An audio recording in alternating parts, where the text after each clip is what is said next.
I'm Matt. I'm Kerry. We are the Stagmer brothers of Baltimore Knife and Sword.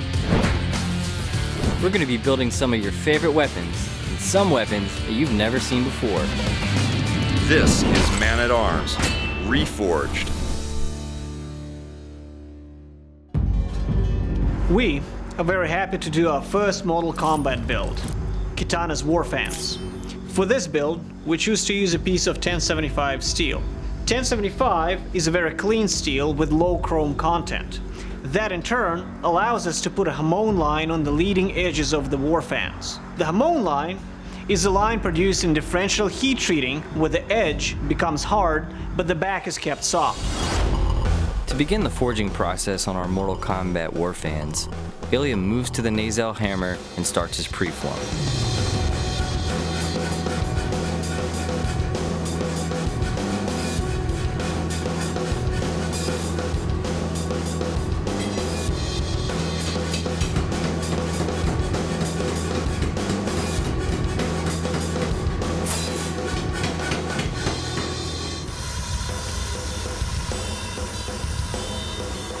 We now move to the anvil to crisp up the lines on the blade before beveling.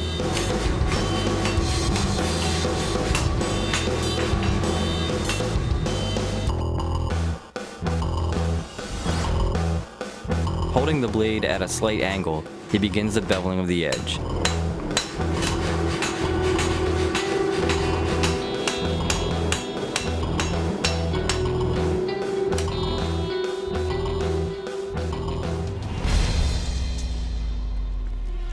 Princess Kitana.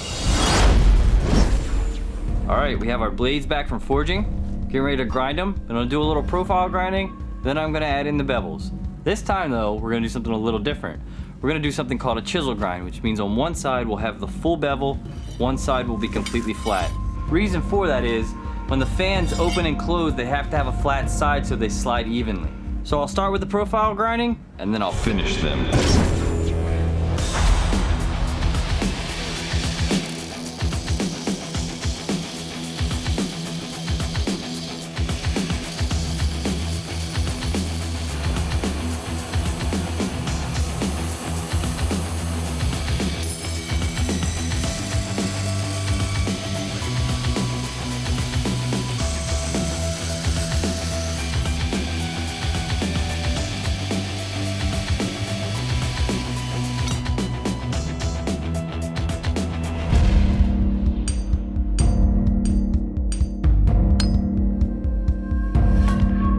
Now that the primary blades are forged and ground to shape, Ilya drills out the pivot point and then holes where the silk will be attached.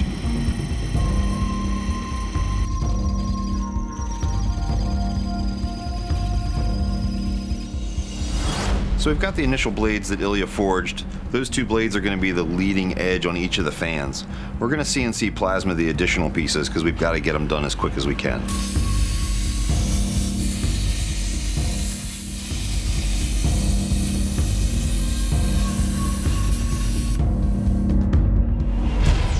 Now that we got the other 8 blades plasma cut based on the design that Ilya hand forged, it's time for me to clean those up and get them ready for heat treat.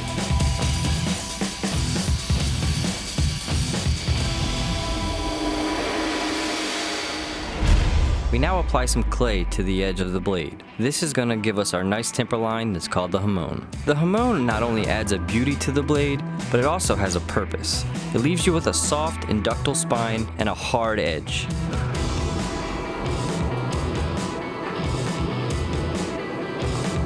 After heating the blade up to around 1550 degrees, Ilya quenches the blade into oil and then quickly moves to the vise to make sure that it's all good and straight.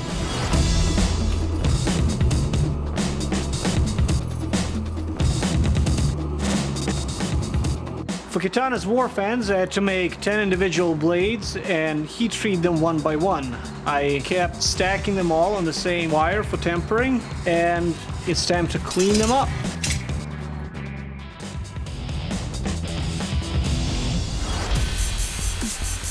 Now that we're heat treated and tempered, it's time to begin polishing these blades. This is a really fun part for me, because I get to grind off all the scale, and I get to be the first one to see the hamon underneath all of it.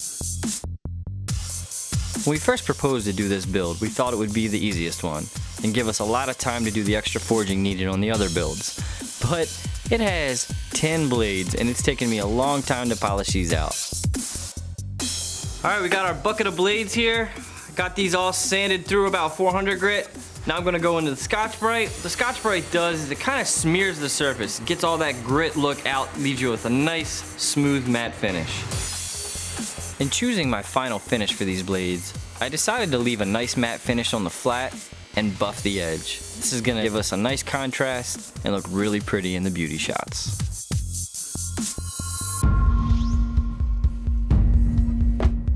Ilya lays out the blades that will comprise the fan so that he can make his pattern before he cuts the silk.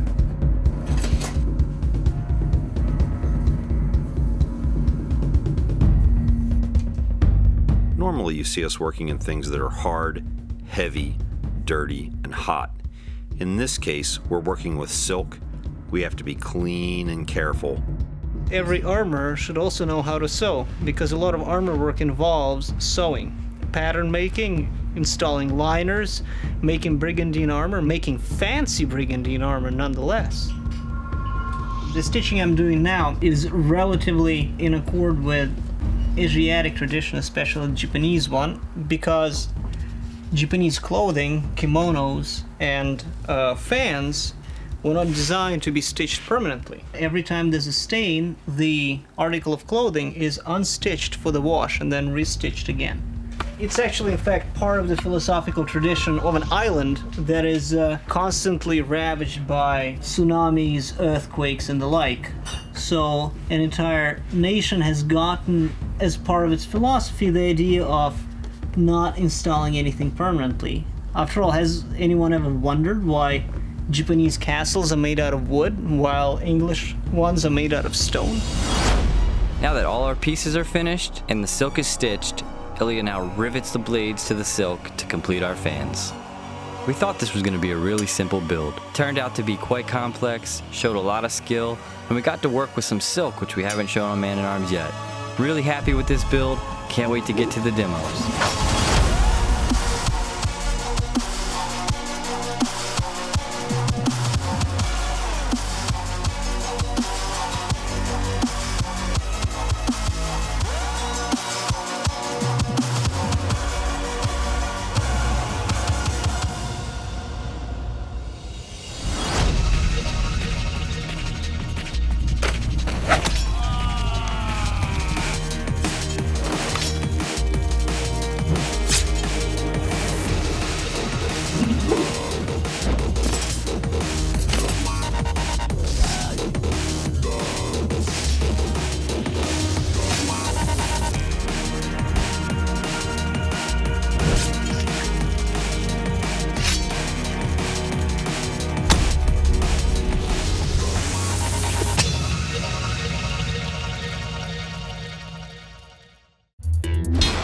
Click here to subscribe, or click here to watch more episodes. Thanks for watching Man-at-Arms Reforged. We need to know what you want the guys to build, so tell us in the comments below what weapons you want to see next.